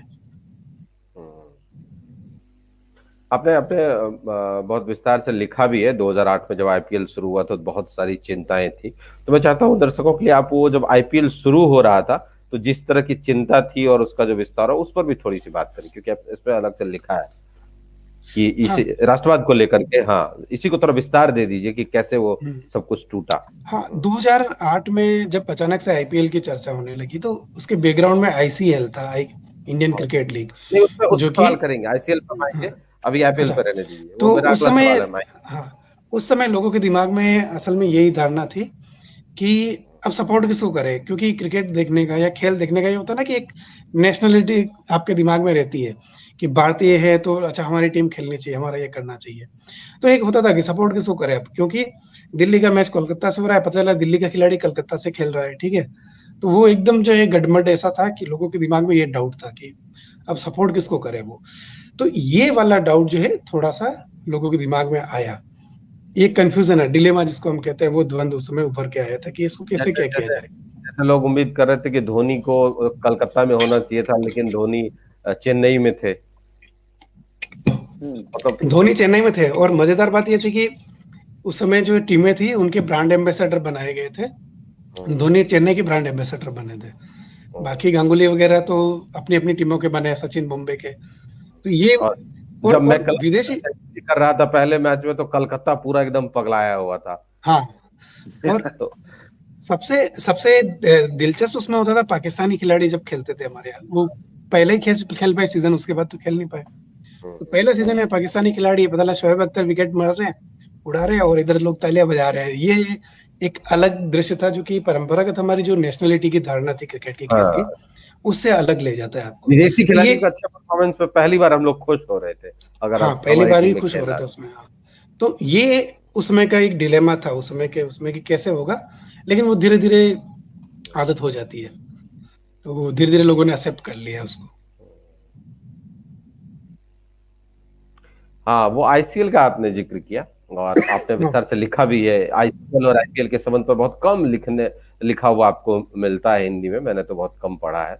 आपने विस्तार से जिक्र किया है, मैं उसको याद करूंगा, क्योंकि जहां आईसीएल हुआ था तो बिहार टीम की तरफ से मैं भी वहां खेलने गया था उस स्टेडियम में, तो वो अवशेष उस स्टेडियम में देखने को मिलता था। उस वक्त विवाद हो गया था, तो फिर आईपीएल आ गया था, तो आईसीएल पूरा खत्म हो गया। लेकिन वहां जो मैनेजमेंट किया था, ताऊ देवीलाल स्टेडियम वहां पे चंडीगढ़ के बगल में है, तो मैंने वहां अवशेष देखा था। तो आपको नहीं लगता है कि आईसीएल वो पॉइंट है जहां से इन सब चीजों की शुरुआत हुई? अगर आप उस दौर को याद करिए आईसीएल को, तो दर्शकों के लिए सही रहेगा। अब वहां से आईसीएल से आप शुरुआत करिए, कैसी है? एग्जैक्टली, असल में है ना, ये हमारी सारी धारणाएं बदलना शुरू होती है 90 के बाद। 1990 का जो उदारीकरण, वैश्वीकरण आता है, उसके ये दूरगामी प्रभाव है। धीरे धीरे धीरे दूरगामी प्रभाव क्या है? लिबरलाइजेशन, उदारीकरण हम लोग कहते हैं ना। सीरीज से कोई इसका संबंध आप जोड़ते हैं? कैरी पैकर की जो सीरीज हुई थी, जो क्रिकेट में रंगीन बॉल और की शुरुआत हुई, उससे कुछ जोड़ पा रहे हैं इसको, इस पूरी परंपरा? हाँ, एग्जैक्टली, मैं वहीं पे आना चाहता हूँ। तो वहां से ये चीज शुरू होती है कि क्रिकेट को बदला कैसे जाए परंपरागत धारणा को, क्योंकि टीवी आ गई। ठीक है, टीवी आ गई तो क्या है, पहले जैसे मैंने जिक्र किया था कि पहले दूरदर्शन ही देखता था, तो दूरदर्शन पे दिखाने के लिए बीसीसीआई दूरदर्शन को पैसा देता था, एक मैच के 5 लाख रुपए तक दिए। बाद में क्या बदल गया कि जो दिखाना चाहता है वो बीसीसीआई को पैसा दे रहा है। आज बीसीसीआई करोड़ों रुपए प्राप्त करती है। तो ये चीज चेंज हुई। तो अब ये चीज चेंज हुई, तो ये चेंज हुई टीवी के पास जब ये चीजें आई, तो टीवी वाले उसको ज्यादा ज्यादा प्रॉफिटेबल बनाने के लिए उसमें मनोरंजन का तत्व ज्यादा डालेंगे, है ना। तो उसके लिए क्या है, उसको तरह तरह से दिखाना है, उसको कैसे ज्यादा आकर्षक, ग्लिटरी जिसको कहते हैं या ग्लैमरस जिसको कहते हैं, वो कैसे बनाया जाए। तो उसके लिए तरह तरह किए गए। आप देखते हैं कि पहले के मतलब इतने कैमरे कहाँ इस्तेमाल किए जाते थे, इतनी टेक्नोलॉजी कहाँ इस्तेमाल की जाती थी। मेरा थोड़ा सा व्यक्तिगत ये रहा कि मैं जो टीवी का जो प्रोडक्शन होता है, लाइव प्रोडक्शन, उसमें थोड़ा सा मेरी रुचि रहती है। हमेशा मैं ये जरूर देखता हूँ, अच्छा कैमरा कैसे जा रहा है, अच्छा कौन सी टेक्निक काम में आई है। तो इस वजह से मेरा इंटरेस्ट इसमें रहा। तो आईसीएल जो शुरू हुई थी, उसके मूल में ये टीवी की ही बहस विवाद था। आईसीएल ने जो है मूल था जी ग्रुप, जी स्पोर्ट्स चैनल ने 2006 में मेरे ख्याल से ये राइट्स जीते थे भारत के बीसीसीआई के प्रोडक्शन के, ब्रॉडकास्ट के। लेकिन बीसीसीआई ने उसको खारिज कर दिया कि इनको अनुभव नहीं है, इसलिए नहीं देंगे। तो उसके बदले के स्वरूप या उसके रिएक्शन में जी ग्रुप ने आईसीएल शुरू किया था। तो आईसीएल में वो सारे लोग आ गए जो कि क्रिकेट से जुड़े हुए थे, लेकिन उनको मौके नहीं मिल रहे थे, चाहे वो खिलाड़ी हो जो रिटायर हो गए या जो वेट कर रहे हैं कि हमें कब मौका मिलेगा, क्योंकि नेशनल टीम में तो 15-20 लोग खेल पाते हैं, उससे जो ज्यादा लोग हैं वो क्या करेंगे, तो वो लोग उधर जा रहे थे। विदेश में भी ऐसे बहुत सारे लोग हैं, वो भी आ रहे थे। इसी तरह से जो है खाली बहुत सारे स्टेडियम पड़े थे, सिर्फ क्रिकेट के स्टेडियम नहीं ना, बीसीसीआई के अलावा बहुत सारे स्टेडियम है, रेलवे के है ढेर सारे, इनके वो सारे स्टेडियम यूज लिए जा रहे थे। तो हर एक लोगों को मौका मिलने लगा था वहाँ। तो ये एकदम जो उसको कहते हैं अंग्रेजी में टर्म है कैचिंग द इमेजिनेशन, ठीक है, और वो हो गया था एकदम आईसीएल का। तो उस समय बीसीसीआई के लिए बहुत जरूरी था कि उसको कैसे रोके वो। तो उसके लिए बीसीसीआई ने आईपीएल लॉन्च किया फटाफट, ताकि उनको, आप देखिए इतना जल्दी भारतीय परिदृश्य में इतनी जल्दी चीजें कभी मूव नहीं करती है ना। एक प्लान बना है, ठीक है, 4-5 साल में इम्प्लीमेंट होगा, लेकिन आईपीएल जितना फटाफट इम्प्लीमेंट हुआ, उसका वो कारण जो है आपको दिखाई देता है कि आईसीएल इसके बैकग्राउंड में था। अच्छा, एक चीज, क्या आप इस बात को मानते हैं कि इसमें बाजार और पॉपुलेशन का ही रोल है? क्योंकि न्यूजीलैंड में भी तो मैक्स क्रिकेट एक शुरू हुआ था, याद होगा कि एक खास एरिया में जाने पे 8 रन मिलते थे, 6 रन मिलते थे। और ऑस्ट्रेलिया में भी बिग बैश लीग हुआ। लेकिन आईपीएल को जो लोकप्रियता वर्ल्ड वाइड मिली है, इंग्लैंड में भी छोटे छोटे लीग शुरू हुए और भी दूसरे देशों में शुरू हुए, लेकिन आईपीएल के सामने कोई टिक नहीं पाया। तो इसमें सबसे बड़ा रोल आप क्या मानते हैं? क्या पॉपुलेशन मार्केट ही या और भी कुछ है इसमें? नहीं, सबसे बड़ा जो मुझे लगता है जिसकी ताकत है इसके पीछे, वो भारत की जनसंख्या ही है ना? क्योंकि आपको सबसे ज्यादा जो है प्रॉफिट हो रहा है देखने से, है ना? मतलब जो लोग देखते हैं सबसे ज्यादा टीआरपी मिलेगी। देखेंगे कौन? भारत के लोग देखेंगे। ये बिल्कुल आसान है, जैसे यूट्यूब पे कोई वीडियो डालते हैं, जो ज्यादा देखते हैं उससे ज्यादा प्रॉफिट होता है, वही वहां पर पे टीआरपी ज्यादा मिलेगी। तो लोग ज्यादा देख रहे हैं, ज्यादा कमाई हो रही है, तो बीसीसीआई को ज्यादा वो प्राप्त हो रहा है रेवेन्यू, और वो जो राजस्व जो है वो फिर वो फ्रेंचाइजी में बढ़ता है, और फ्रेंचाइजी उसी अनुसार जो खिलाड़ियों को पैसा देके उनको वो जो है ऑक्शन करती है। तो ये एक मेन कारण तो है कि आईपीएल जितना बड़ा ये हुआ है, ये इसका एक बहुत बड़ा कारण है। यहाँ की बीसीसीआई की जो पावरफुल पोजीशन है वो भी इसी वजह से है ना, कि भारत इतना बड़ा देश है, उसकी पॉपुलेशन इतनी ज्यादा है कि वो सब अगर देखेंगे तो आपकी जो टीवी के जरिए जो इमेज बननी, तो आप देखेंगे ना बीसीसीआई की पावर कब बढ़ना शुरू हुई इंटरनेशनल क्रिकेट में, 90 के बाद ही धीरे धीरे बढ़ना शुरू होती है, जब टीवी का विस्तार होता है। तो ये एक कारण है पॉपुलेशन। हाँ, जगमोहन हाँ, समय जगमोहन। तो ये एक मतलब कारण है हमारी जनसंख्या का। एक समय कहा जाता था कि जब भारतीय क्रिकेटरों को सैलरी दी जाती थी तो एक बटुए के बराबर सिक्का भर के उनको बस सिंबॉलिक दिया जाता था, इतने पैसे नहीं होते थे। 83 का वर्ल्ड कप भी जब जीता था तो उतने ज्यादा पैसे नहीं मिले थे। एक लता मंगेशकर ने कुछ शो किया था, इकट्ठे किए थे, और उससे पहले जब अजीत वाडेकर वगैरह खेलते थे, लाला अमरनाथ खेलते थे, तो बहुत सिक्के में पैसे मिलते थे। लेकिन जब से जगमोहन डालमिया आए तो वहां से ये शुरुआत हुई, उसके बाद तो जितने प्रसिद्ध रहे तो वहां से एक बदलाव आया। एक सवाल जो इसके इतर आपकी किताब से इतर हो सकता है लेकिन क्रिकेट पर है, और आप इसका बेहतर जवाब दे पाएंगे कि चूंकि क्रिकेट हमारे यहाँ अंग्रेजों के माध्यम से आया, क्रिकेट भी आया और अंग्रेजी भी आई, तो क्या वजह है कि अंग्रेजी का तो भारत में बहुत विरोध हुआ, बड़े पैमाने पर विरोध हुआ, लेकिन क्रिकेट को लोगों ने हाथों हाथ लिया और बहुत एक्सेप्ट हुआ, उसका इस तरह से विरोध नहीं हुआ। कुछ लोगों ने भले लिखकर विरोध किया इसके फॉर्मेट पर, दूसरे खेल को खा जाने के फॉर्मेट पर, लेकिन एक खेल के तौर पर अंग्रेजों की निशानी होने के बावजूद ये बहुत ही ज्यादा भारत में लोकप्रिय है, इतना लोकप्रिय कि इंग्लैंड से ज्यादा लोकप्रिय भारत में है। इसकी वजह क्या मानते हैं कि दूसरा कोई खेल भारत में इतना लोकप्रिय नहीं हो पाया? जो हॉकी जैसा खेल था वो भी पीछे छूट गया, भले वो ऑफिशियली लोग कहते हैं अब कितना वो भारत का राष्ट्रीय खेल है, लेकिन सही मायने में क्रिकेट उन सब की जगह ले चुका है। इसकी क्या वजह आप मानते हैं? ये इस किताब से इतर भी और पूरे क्रिकेट पे सवाल। हाँ, मुझे इसके बारे में मुझे ऐसा लगता है कि जैसा कि अभी आपने कुछ जिक्र किया था ना न्यूजीलैंड ऑस्ट्रेलिया का, वो मुझे एक कारण लगता है कि ये एक ऐसा खेल है जिसमें आपको अडेप्टेबिलिटी सबसे ज्यादा आपको दिखाई देती है, ठीक है ना? जैसे कि इसको जैसे फुटबॉल है, फुटबॉल की डिमांड होती है ना, कि आपको ग्राउंड होना चाहिए, इतने खिलाड़ी होने चाहिए। लेकिन क्रिकेट 2 लोग भी खेल सकते हैं, 3 लोग भी खेल सकते हैं, 4 लोग भी खेल सकते हैं, आपके पास बैट है खेल सकते हैं, बॉल है खेल सकते हैं, ठीक है? तो ये थोड़ी सी अडेप्टेबिलिटी इसकी मुझे थोड़ी ज्यादा लगती है, इस वजह से खेलने की वजह से, इसकी वजह से पॉपुलर हुआ ये, कि 2 लोग है तो भी खेल लेंगे, 4 लोग है तो भी खेल लेंगे, 5 लोग खेल लेंगे, अपने हिसाब से नियम चेंज कर लिए, ये कर लीजिए। लेकिन सब खेल में ये नहीं है ना? जैसे, और इसमें सबसे बड़ी बात है कि जब आप अपने मन से कहीं खेलते हैं तो आपको बहुत स्किल की जरूरत नहीं है। जिसको नहीं खेलना आता वो भी खेल सकता है। कबड्डी जैसे ऐसे नहीं खेल पाएंगे, हॉकी जैसे नहीं खेल पाएंगे। तो एक वो कारण मुझे ऐसा लगता है कि ये शायद ऐसा खेल है कि जिसको आसानी से लोग अपने अपने हिसाब से डाल सकते हैं, है ना? तो ये मुझे एक कारण इसका लगता है। और बाकी तो जो कारण है बाद में हम लोग देखते हैं ना कि विज्ञापन है और वो सब, तो खैर बात की बात है, क्योंकि लोग सिर्फ देखते नहीं है, इसको खेलते भी तो है ना। तो वो उसका कारण मुझे लगता है कि इसको कोई भी खेल सकता है, और शायद हम सभी लोगों ने खेला ही। नहीं, रुचि की बात तो नहीं, पर हाँ कुछ हो सकता है सुझाव हो। अभी एनालिसिस तो इतनी जल्दी नहीं है, लेकिन कुछ दिमाग में जो बातें हैं, एक्चुअली दो घटनाएं ऑलमोस्ट साथ साथ घटी हैं, और इसको दो भाग में मैं देखता हूँ। एक तो ये कि जब हॉकी का डाउनफॉल शुरू हुआ था, और आप उसी टाइम ना क्रिकेट में हमारा या हिंदुस्तान का कहिए थोड़ा सा राइजिंग अपराइजिंग शुरू हुई थी।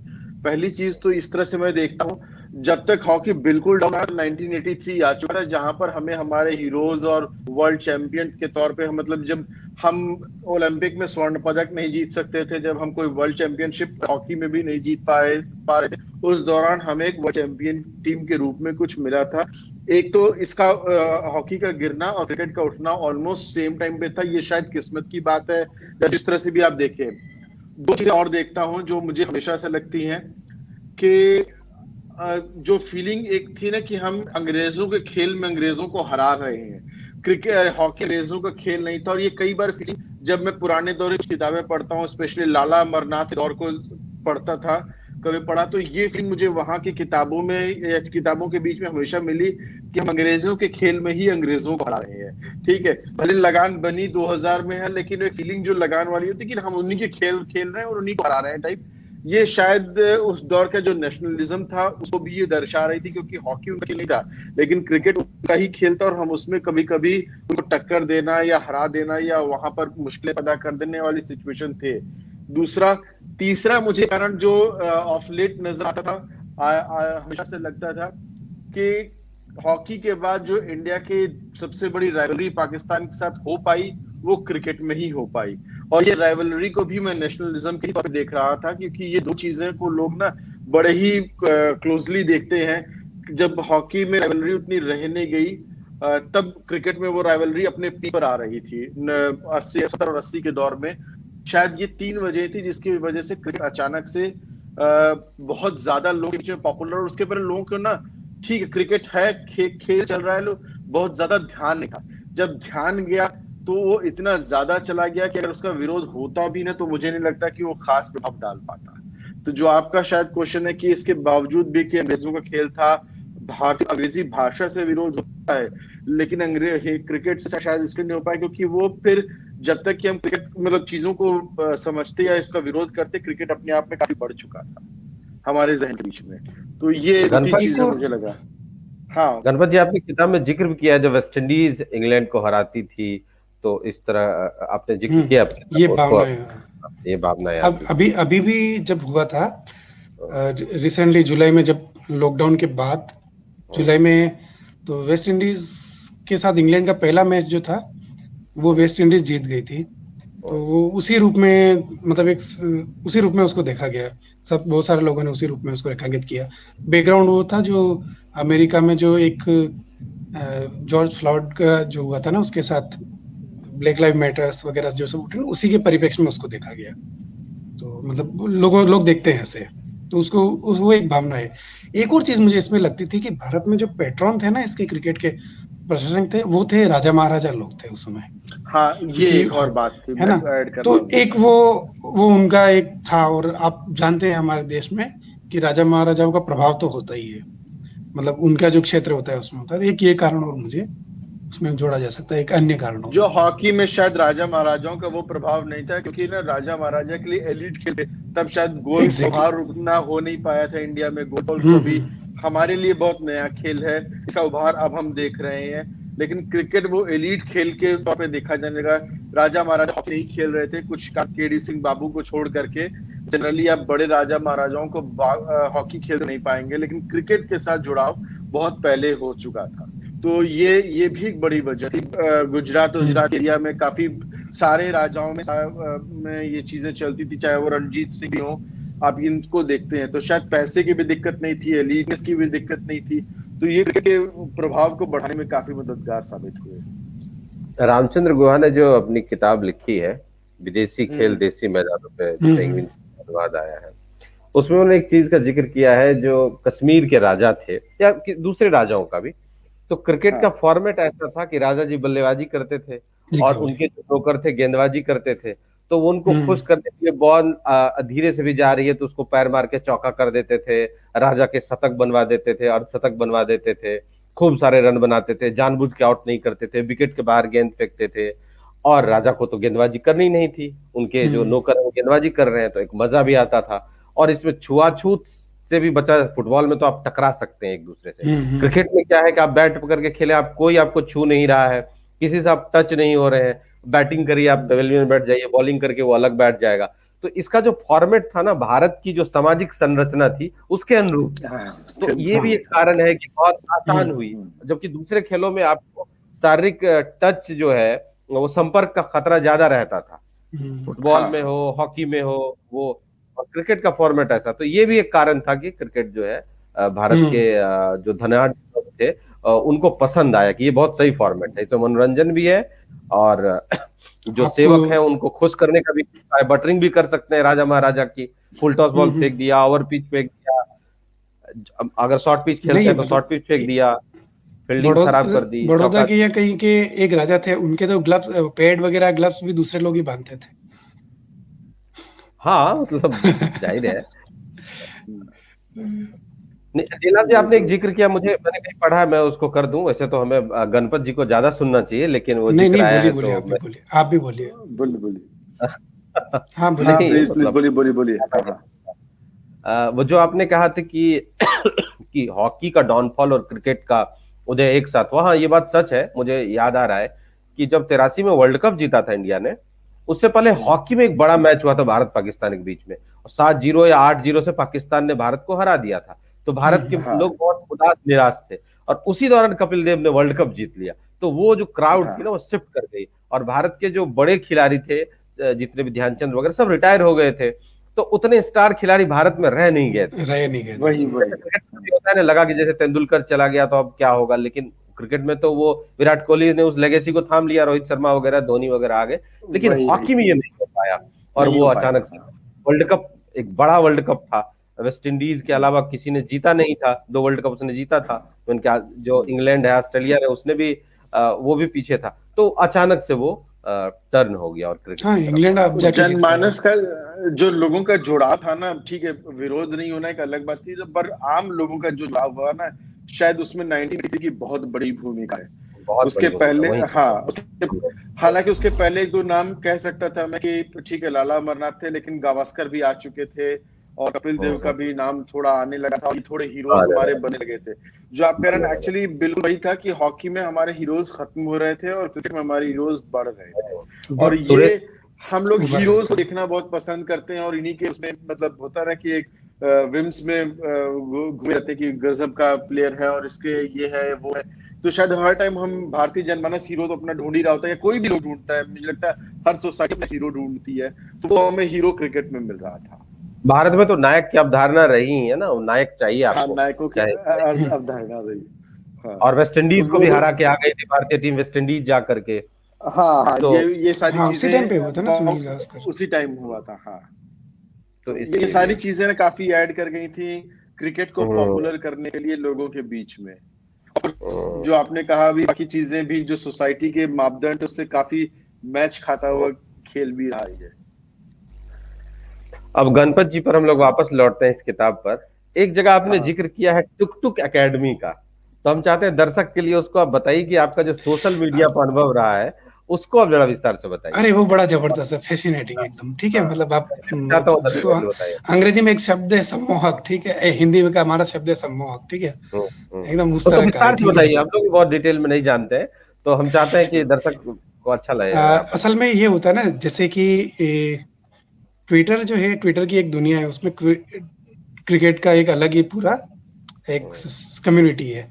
तो ट्विटर का ये फायदा है कि आप जो है ना 2-3 लाइन में अपनी बात रख लेते हैं। ये सबके लिए इजी भी है कि आपको लेखक नहीं होना पड़ता है, वहां पे आप 2-3 लाइन और कोई लिख सकता है। तो लोगों की तरह तरह की क्रिएटिविटी वहां निकल के आती है। जिस तरह से पॉलिटिक्स में हम देखते हैं दूसरे एरिया में, तो वहां पे भी क्रिकेट में उस तरह से। तो जो लोग, मुझे 2 ऐसे हैंडल मिले जो बड़े इंटरेस्टिंग लगे थे मुझे। एक था टुक टुक एकेडमी और दूसरा है डिंडा एकेडमी। डिंडा एकेडमी जो अभी रिटायरमेंट लिया जिन्होंने, अशोक डिंडा, बहुत अच्छे महान खिलाड़ी है। फर्स्ट अगर आप फर्स्ट क्लास क्रिकेट को देखें तो उन्होंने 1-2 मैच में उन्होंने बहुत ज्यादा रन दे दिए थे, ठीक है। तो डिंडा एकेडमी जो थी वो ये थी कि जो भी कोई उसके जो एडमिन है, हैंडल को जो चलाते, तो जो बॉलर जो है ज्यादा इकोनॉमी से ज्यादा रन देता है उसको वो उसमें अपने शामिल कर लेते हैं, ठीक है। तो अभी भी जो है वो इंग्लैंड शुरू हुई ना ये सीरीज, उससे पहले अभी भी उन्होंने लिखा था कि अभी जो सीरीज हो रही है इसमें हमारे प्रोबेबल स्टूडेंट कौन कौन हो सकते हैं, ठीक है। तो वो उसमें उन्होंने वो पोल करवाया उसमें, तो वो करवाते रहते हैं। उसी तरह से टुक टुक अकेडमी है। टुक टुक आप जानते हैं, जो धीरे खेलते हैं उसके लिए हमारा एक जो शब्द है, तो उसमें वही है, जो सबसे ज्यादा धीरे खेलते हैं उसको वो अपना स्टूडेंट बनाते हैं, ठीक है। तो वो मतलब हर मैच में के बाद बड़ा मजेदार तरीके से वो ला के आते हैं कि अच्छा इस मैच से हमने इसको एडमिशन दे दिया है। कोई आक्रामक खेल जाते तो कहते हैं नहीं, ये द्रविड़ उन्होंने द्रविड़ हमारे से रूल। टुक टुक हाँ सब द्रविड़ से आएगी, टुक टुक करके खेलता है। हाँ गवास्कर को तो हमने उसने देखा द्रविड़ हाँ, से हम देखा लोगों नहीं। हाँ, हम्म, तो उसके बाद क्या है कि जैसे कोई अच्छा खेल गया, हम्म, कोई खराब खेल रहा है, मतलब उसकी स्ट्राइक रेट अच्छी नहीं है, एक दिन किसी दिन अच्छा खेल देगा तो वो कहेगा कि इसने जो है हमारा डिसिप्लिन तोड़ दिया, हम इसको निकाल रहे हैं बाहर से, ठीक है, एकेडमी से बाहर कर रहे हैं, ठीक है। और तो इस बार आईपीएल धोनी का अच्छा नहीं गया, तो धोनी को उसने मानद प्रोफेसर बनाया था इस बार।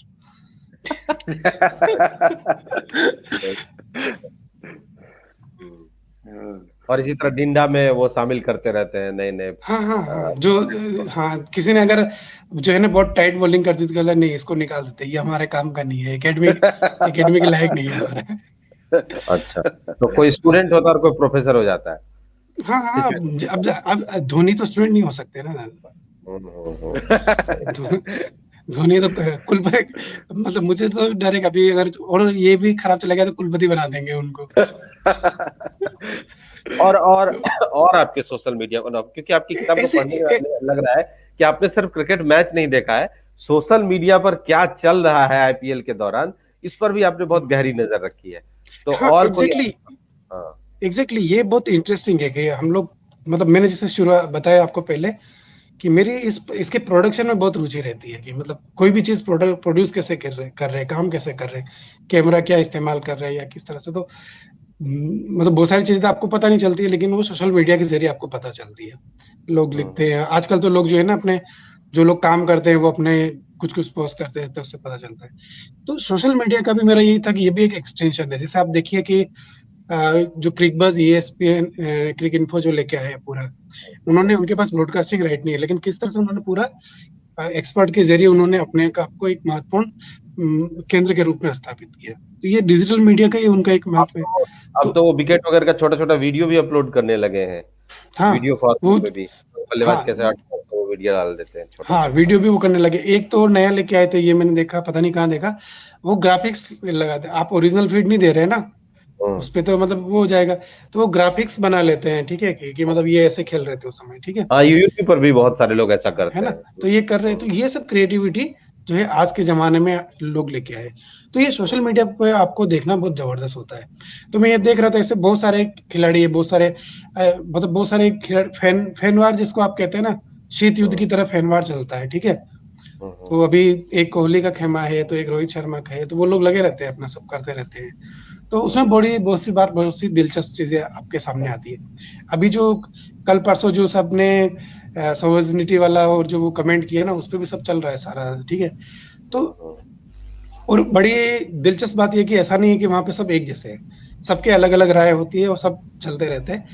और बहुत सारे लोग जो है, बहुत सारे हैंडल बहुत इंटरेस्टिंग है उसके नाम से बनाए हुए। जैसे एक हैंडल है वानखेड़े स्टेडियम के नॉर्थ स्टैंड गैंग का, वहाँ का जो नॉर्थ स्टैंड है वहाँ का उन्होंने अपना हैंडल बनाया है, वो अपने हिसाब से वो करते रहते हैं। तो ये बड़ा इंटरेस्टिंग है ट्विटर पे खासतौर से। फेसबुक पे भी बहुत सारे ऐसे ग्रुप है जो कि इसके डिस्कशन वगैरह करते रहते हैं, लेकिन फेसबुक की एक थोड़ी लिमिटेशन होती है कि वो ग्रुप में ज्यादा संचालित होता है, मित्रों में ज्यादा संचालित होता है। ट्विटर तो ओपन है ना एक तरह से, तो ट्विटर उसमें ज्यादा आपको वो देता है। और बहुत सारे तो ऐसे लोग हैं जो कि आपको 3-4 ऐसे हैंडल मेरी नजर में है वो कि आपको सारी अपडेट आप उन्हीं को फॉलो करते तो क्रिकेट की दुनिया की सारी अपडेट आपको मिल जाएगी। तो लोगों के लिए अच्छा, कुछ लोग जो है उस पे फुल टाइम भी है, कुछ लोग पार्ट टाइम भी काम करते हैं। तो इसने एक अल्टरनेटिव प्लेटफॉर्म दिया है लोगों को। अच्छा, गणपत जी, आपसे ये सवाल मुझे शुरू में पूछ लेना चाहिए था, थोड़ी इसकी चर्चा हुई भी है। आप साहित्य के स्टूडेंट रहे, आप जामिया में पढ़ाते हैं, प्रोफेसर हैं, और आपकी बहुत सारी किताबें हैं। क्रिकेट पर किताब लिख रहे हैं, क्योंकि सोशल मीडिया पे आपने थोड़ा बहुत लिखना शुरू किया था, और बहुत पहले से तो नहीं, लेकिन हाल में आपसे हमारी बातचीत हुई तो उसमें आपने जिक्र किया। किताब लिखने का आइडिया आपके दिमाग में कहाँ से आया कि इस पर जैसे एक आपने किताब? आप इसका जवाब आपने दे दिया था कुछ दिन पहले कि इसमें किताब नहीं मिलती है, लेख भले मिल जाते हैं। हाँ। ठीक है, बस यही कारण था। नहीं, जैसे जैसे कि मुझे भी इंटरेस्ट है, लेकिन मैं अभी तक किताब लिख नहीं पाया। किताब लिखना एक चुनौतीपूर्ण काम होता है, लेकिन आपने इस किताब को पूरा किया। आप तो इसके पीछे क्या काम कर रहा था? मतलब ये था कि नई किताब है हिंदी में तो मुझे लिख देना है, या आपके अंदर ऐसा लगा कि कुछ चीज है मेरे अंदर, कंटेंट जो मुझे बताना चाहिए दुनिया को? हाँ, मुझे ऐसा लगा कि पिछले 8-10 सीजन इसके हो गए और भारतीय खेल में एक बहुत बड़ा मेजर टर्निंग पॉइंट है ये। तो इसको तो आपको एक एकेडमिक्स के रूप में, भले आप खेल प्रशंसक के रूप में करे ना करे, लेकिन एक किसी एकेडमिशियन को इसको तो रिकॉर्ड करना चाहिए। ये बहुत बड़ी परिघटना है। इसमें आप क्योंकि क्रिकेट की दुनिया से जुड़े हुए हैं और बाकी स्पोर्ट्स पे देखते हैं, आप देखते हैं कि इस पैटर्न पे कितनी लीग शुरू हो गई, गली मोहल्ले के लेवल की लीग शुरू हो गई इस पैटर्न पे। अभी पिछले दिनों में देख रहा था, झारखंड की हुई, बिहार की हुई, आंध्रा की हुई, पौंडीचेरी की हुई, कलकत्ता की अभी खत्म हुई कुछ दिनों पहले, स्टेट की डिस्ट्रिक्ट लेवल पे चल रही है। ठीक है, तो और सिर्फ क्रिकेट में नहीं चल रही, फुटबॉल की शुरू हुई, ISL, उस तरह से जो है। तो इसका एक कारण है कि ये एक नया मॉडल लेके आया, ये टर्निंग पॉइंट है। तो अगर आप भले खेल के प्रशंसक हो या नहीं हो, एक जर्नलिस्ट अगर आप हो या एक लेखक हो, तो भी आपको एक उसको दर्ज करना चाहिए। और जब आप खेल के प्रशंसक हो तो आपका थोड़ा सा मेरे ख्याल से नैतिक दायित्व भी बन जाता है कि कर लेना चाहिए। तो सच में मैंने सबसे पहले इसको मैंने खंगाला था कि कहाँ मुझे एक इस तरह की एक चीज मिल सकती है, लेकिन मुझे कहीं एक जगह ऐसी चीज मिली नहीं। तो मैंने सोचा शायद ऐसा कर लिया जा सकता है। और फिर जो है नीलाभ जी ने कहा कि हाँ कर ही लेना चाहिए, तो फिर कर ही लिया, ये समझे। बिल्कुल। अच्छा, एक सवाल इसी से जुड़ा ये भी हो सकता है कि भारत में जो आरोप लगता है कि क्रिकेट ने दूसरी खेलों के का जो स्पेस है उसको खत्म कर लिया, तो आपको इसका सॉल्यूशन क्या लगता है कि बाकी खेलों को भारत में कैसे प्रोत्साहित किया जा सकता है? वैसे तो लीग वीग शुरू हुआ है, कबड्डी लीग जो हुआ था काफी चर्चित रहा था, और हर खेल में अब कोशिश हो रही है, थोड़ा बहुत पैसा भी आ रहा है, लेकिन एक ब्लूप्रिंट क्या आपके दिमाग में कुछ ऐसा बनता है कि दूसरे खेलों को कैसे आगे बढ़ाया जाए भारत में? क्योंकि मैंने बहुत सारे खिलाड़ियों को बड़ी नफरत से क्रिकेट को देखा है कि वो बहुत पॉजिटिव नहीं रहते क्रिकेट को लेकर के, जैसे लग रहा है हक मार लिया गया है हमारा। तो इसका क्या सॉल्यूशन आपको लगता है? एक तो हमें ऐसा सोचना नहीं चाहिए, ठीक है ना, इस तरह से कि हक मार लिया, इस तरह से मुझे लगता है ऐसा नहीं सोचना चाहिए। खेल है, खेल के हर एक खेल का दौर होते हैं, ठीक है ना। किसी का जो है ना कभी किसी का जमाना होता है, कभी किसी का जमाना होता है, उस तरह से। इस प्रश्न पे मैंने कभी कोई ज्यादा सोचा नहीं, क्योंकि इस तरह से मैं कभी ध्यान भी दिया नहीं ऐसा है। कुछ खेल जो है, जैसे मेरे लिए सबसे इम्पोर्टेंट अगर है तो मैं रनिंग को सबसे इम्पोर्टेंट मानता हूँ, ठीक है, अपने लिहाज से। उस तरह से मैराथन हो रही होती है, मैं जैसे लाइव मैराथन में देखता हूँ जनरली, तो ये सब मेरे लिए एक नेचुरल है। तो लेकिन भारत में पीटी उषा के बाद कोई ऐसा रनर नहीं है जिसको लोग याद कर सकें। मिल्खा सिंह वो हाँ, एक तो प्रॉब्लम जो आप देखते हैं कि मार्केट की है कि उन चीजों को उन पे ज्यादा ध्यान नहीं दिया जाता है। मैं जोड़ के पूछना चाह रहा हूँ, क्योंकि आपने अर्थतंत्र की बात की है, नीलाभ जी ने भी फेसबुक पोस्ट में उसका जिक्र किया, अभी बता रहे थे कि अर्थतंत्र जो IPL का क्रिकेट का है उस पर उनकी नजर है। तो उसी नजरिए से मैं कह रहा हूँ कि दूसरे खेलों को इससे कैसे जोड़ा जा सकता है? नहीं, दूसरे खेल देखिए, अभी पता नहीं शायद ये लॉकडाउन हुआ इसकी वजह से थोड़ा सा प्रॉब्लम हो सकती है, लेकिन अर्थव्यवस्था थोड़ी पीछे गई, तो अदरवाइज हो रहा था ये धीरे धीरे। आपने भी ध्यान दिया होगा, जैसे दिल्ली में रनिंग कल्चर पिछले कुछ सालों में बहुत तेजी से बढ़ा, जो मैं खुद उसका पार्ट रहा हूँ, इसलिए मुझे पता है ना। मैराथन भी हो रहे हैं। हाँ, मैराथन दो मैराथन दिल्ली में होने लग गई थी, आप सोचिए। तो और उसके बाद उसके अलावा जो नाइकी, रिबॉक जैसी जो ब्रांड है, वो लोग दिल्ली में, दिल्ली के अलग अलग जो पार्क है, नेहरू पार्क वगैरह में, लोधी गार्डन वगैरह में, वो अपने कैंप लगाते थे। यानी हर सैटरडे संडे या वीक डेज में भी जो ट्रेनर है रिबॉक या नाइकी, जिनको पेमेंट करता है, मतलब उनकी तरफ से उनको पेमेंट होता है, वो लाके फ्री में लोगों को रनिंग और रिलेटेड चीजें ट्रेनिंग देते हैं, सिखाते हैं। तो ये सब चीजें शुरू हुई थी। तो अब ये है कि अब जितना बड़ा क्रिकेट का मार्केट है या कितना बड़ा ब्रांड क्रिकेट है, उतना बड़ा तो वो नहीं है, लेकिन ऐसा धीरे धीरे हो रहा था। लेकिन अभी भी ये बात सही है कि क्रिकेट जो है ना, बहुत बड़ा हिस्सा उसका क्रिकेट के पक्ष में, बाकी बहुत छोटा हिस्सा अन्य दूसरे खेलों के बारे में उसका। मुझे नहीं लगता कि आप सायास कुछ करना चाहेंगे तो कुछ कर पाएंगे। मेरे ख्याल से धीरे धीरे अगर लोग उन खेलों से जुड़े तो शायद हो जाए, लेकिन ऐसा कुछ ब्लूप्रिंट ऐसा कुछ ब्लूप्रिंट मेरे ध्यान में नहीं है। दंगल तो उसके बाद उसको लेकर के काफी गीता भवी का आपको तो काफी हाँ, पॉपुलैरिटी मिली थी हाँ, उसमें। हाँ। तो ऐसी शायद कुछ चीजें हो सकती है, लेकिन कुछ ब्लूप्रिंट ऐसा मतलब मेरे ध्यान में नहीं है। मुझे भी लगता है शुभम जी, अभी क्या है ना कि अगर आप ध्यान से देखें तो कुछ खेलों में ज्यादा पैसा आना शुरू हो रहा है क्रिकेट के बजाय। जैसे मैं कहूँगा बैडमिंटन में मैं फील कर रहा हूँ, और जो थोड़ा बहुत पढ़ता हूँ, बैडमिंटन में वही मैंने कहा कि हम हीरोज को बहुत जल्दी ढूंढने की कोशिश करते हैं। शायद साइना नेहवाल के से जो शुरुआत हुई है, उसके बाद से हमारे पास कुछ हीरोज हैं। मतलब प्रकाश पादुकोण के बाद एक गैप था, गोपी चंद आए थे, ठीक है, लेकिन अभी ऑफ लेट थोड़ा जल्दी जल्दी हीरोज निकलने लगे। तो बैडमिंटन में कुछ चीजें आने की उम्मीद बढ़ी है। अगर और ज्यादा बेहतर तरीके से आती है चीजें, तो मुझे लगता है कि जैसे बीएस स्पोर्ट्स है वो पिक कर सकता है। तो वही जिसमें हाँ, हीरोज आएंगे, खेल जब में हम आइकन जल्दी। मिल जा रहा है उस खेल को। जैसे साइना नेहवाल आ गई हाँ, तो बैडमिंटन हो गया, हाँ, सानिया हाँ, मिर्जा आ गई तो लॉन टेनिस में अब लोग की हाँ, रुचि हाँ, हो गई। हाँ, हाँ, वो हाँ। आइकन मिल जाने के बाद तो आइकन आइकन के बाद में काफी चीजें बदल जाती हैं। यही चीज शायद आप फुटबॉल में देखिए, जो नॉर्थ ईस्ट या बंगाल है, वहां पर ना उनके अपने हीरोज हैं।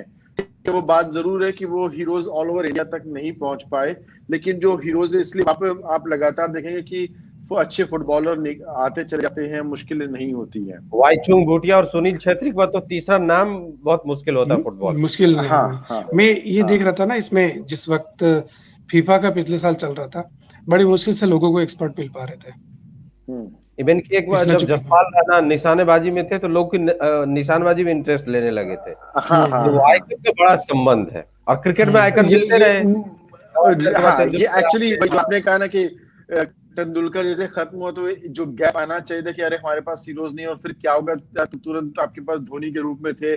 धोनी का डाउनफॉल होने से पहले आपके पास विराट कोहली आ गए हैं, अब और कोई ना कोई आ ही जाएगा। तो ये जो चीजें हैं ना कि हम अपने हीरोज को तुरंत आइडेंटिफाई कर पा रहे हैं क्रिकेट में, ये इंपॉर्टेंट बात है। और ये गैप जो है, ये और स्पोर्ट्स में ना भी बढ़ जाता है। कई बार आपको लगता है कि प्रकाश पादुकोण के बाद गोपीचंद को आने में 15-20 साल लगते हैं, गोपीचंद के बाद साइना नेहवाल को आने में अगला 10 साल जाता है। 10 साल तक कोई आदमी एक जनरेशन का माइंडसेट बदल चुका होता है। या 10 साल क्रिकेट स्पोर्ट्स की फील्ड में 10 साल बहुत बड़ा टाइम होता है। मतलब आप 15 साल का तो आपका स्पोर्ट्स करियर ही होता है एक तरह से, अगर अच्छे स्पोर्ट्स की मैं बात करूं या फिट स्पोर्ट्स की। आप उसमें 10 साल खत्म हो जाते हैं तो बहुत बड़ी चीजें खत्म हो जाती हैं। तो ये एक बहुत बड़ा, अगर जल्दी जल्दी हीरोज आइकन्स मिलते जाएंगे तो चीजें जल्दी बदलेंगी और लोग उनको ज्यादा जाएंगे। गणपत जी, आपने महिला क्रिकेट पर एक अलग से चैप्टर लिखा है। हाँ, तो महिला क्रिकेट पर भी कुछ बात होनी चाहिए। आप क्या भविष्य देखते हैं? आपने किताब में तो जिक्र किया है और वहां भी शुरुआत हो गई है, आईपीएल के तर्ज पर वहां भी मैचेज हो रहे हैं, लेकिन आप क्या देख रहे हैं? मुझे तो लगता है कि पिछले कुछ सालों में महिला क्रिकेट को खूब एक्सपोजर मिला है, लोग 4-5 नाम जानने लगे। हरमनप्रीत के छक्के लोग देखना चाहते हैं। मिताली राज तो है, झूलन गोस्वामी तो है ही, लेकिन अब नए जो लोग आर्यवेदा कृष्णमूर्ति है, बहुत सारे बहुत महिला खिलाड़ियों का मैच जो अभी इंडिया सेमीफाइनल में हारी थी वर्ल्ड कप में, तो बहुत सारे लोग मैच देख रहे थे, अवेयर थे। तो महिला दोनों ही, हाँ, दोनों ही जो फाइनल हुए थे ना, लंदन वाला ऑस्ट्रेलिया में, वनडे का और T20 का, तो उस फाइनल तक पहुंचने की वजह से उनको काफी जो है रिकॉग्निशन मिली यहाँ पे, तो उसकी वजह से लोग देखने लगे। और सबसे अच्छी बात क्या हुई कि आईपीएल के लिए उनको मौका मिला, और इस आईपीएल के अलावा भी जो हमारी जो डोमेस्टिक क्रिकेट है उसमें महिलाओं के लिए कैलेंडर में पर्याप्त टूर्नामेंट विकसित किए गए। अभी तक बंद था, अभी शायद इस बार अभी शुरू कर देंगे वापस उनका भी। तो उसकी वजह से जो है ना काफी लोगों को मौका मिल रहा है, उन लड़कियों को मौका मिल रहा है खेलने का। तो ये एक बहुत सकारात्मक चीज है, खासतौर से हमारे समाज में, कि वो खेल भी जो है आगे आ रहा है, और मुझे लगता है कि ये जो है आगे जाएगा। और जहां तक आप इसकी बात देखते हैं खेल के स्किल की या काबिलियत की, तो वो कोई कमी नहीं है। आप देखते ही हैं कि किस लेवल का खेल है। मतलब भारत में नहीं, बाहर की लड़कियों को भी आप देखेंगे वो किस तरह से खेलती है। तो मतलब वो है, प्रतियोगिता से जो है उनमें कोई कमी नहीं दिखती है। मुझे उसमें पर्याप्त संभावनाएं दिखती है। बस बात यही कि उनको कितना एक्सपोजर मिल पाता है, मौका कितना मिल पाता है। हालांकि अभी तो लग रहा है कि मौका मिलेगा उनको। तो मुझे एक लगता है कि क्वेश्चन यूजर के साइड से भी आया है तो अच्छा। ये गणपत जी आपके लिए है, आप बताएं, और सुमन जी आप भी अगर कुछ ऐड करना चाहें तो जरूर बताएं, शायद हम सभी लोगों के लिए है। हम्म, अब सुंदर खेल जी। में व्यवसाय है और खेल है। देखिए, असल में इसका जवाब ये है कि ये जो है एक नैतिकता का प्रश्न उस रूप में है नहीं। 90 के बाद के जो पूरी दुनिया बदली, हमारा देश बदला, और जो नया मॉडल आया खेल का, वो मॉडल ही यही है कि जहाँ पे आपको हर चीज जो है व्यावसायिकता से जुड़ जाएगी। आईपीएल जो है, खेल भी जुड़ जाएगा, व्यावसायिकता, मनोरंजन उससे जुड़ेगा, सब कुछ जो चीजें आपकी धीरे धीरे उससे जुड़ रही है। अब हम लोग व्यक्तिगत रूप से चाहे उसको अनुचित माने या उचित माने, उससे कोई फर्क नहीं पड़ रहा है, क्योंकि उस वो मॉडल सोसाइटी में एक्सेप्ट हो गया है। और व्यक्तिगत रूप से अगर मेरी बात कहे तो मैं उसको कोई बुरा नहीं मानता हूँ। उसका कारण, जब तक उसका वो उस जगह बुरा होगा जब वो खेल को एक खेल नहीं रहने देगा, तब वो बुरा होगा। जैसे कि मान लीजिए कि बीच में जैसे करप्शन की जो खबरें आई थी कि किस तरह से उसमें जो है टीमों को लेकर या खिलाड़ियों को लेकर जो करप्शन हुए थे, वो चीज मैं खराब मानूंगा। अदरवाइज तो ठीक है, हर जगह चल रहा है, तो ठीक है, लोगों को मौका मिल रहा है, अच्छी बात है। नहीं, और ये भी मुझे लगता है कि देखिए कई कई खिलाड़ी गुमनामी में मतलब मर जाएं, खत्म हो एग्जैक्टली। जाएं, इससे हाँ, बेहतर मौका है। मिल और रहा है ना। आईपीएल ने कई कई लोगों को सोर्स ऑफ इनकम दिया है, जिनको आप अगर यही है जो आप कह रहे हैं कि कितने इंपॉर्टेंट प्लेयर थे, श्रीमन जी भी जानते होंगे, जो कभी 15-20 खिलाड़ी सुपर की टीम तो होती नहीं है। तो एक 5-6 साल के अगर पूरे परिदृश्य में देखें तो 40 खिलाड़ी ऐसे होते हैं जिनको मौके मिलते हैं, लेकिन रणजी की तरफ जाएंगे तो आपको ये खिलाड़ी 400-4,000 में भी नजर आते हैं। तो ये बड़ा सा गैप होता है कि हर आदमी को अपनी जीविका के लिए सही चीजें नहीं मिल पाती हैं, वो हीरो भी नहीं बन पाते हैं। इस चीज को बहुत ज्यादा तोड़ा है आईपीएल ने, और बहुतों के लिए ये एक तरह से जिंदगी का भी, आजीविका का भी चीजें आ रही हैं, वो पैसे भी कमा रहे हैं, इस तरफ जा भी रहे हैं।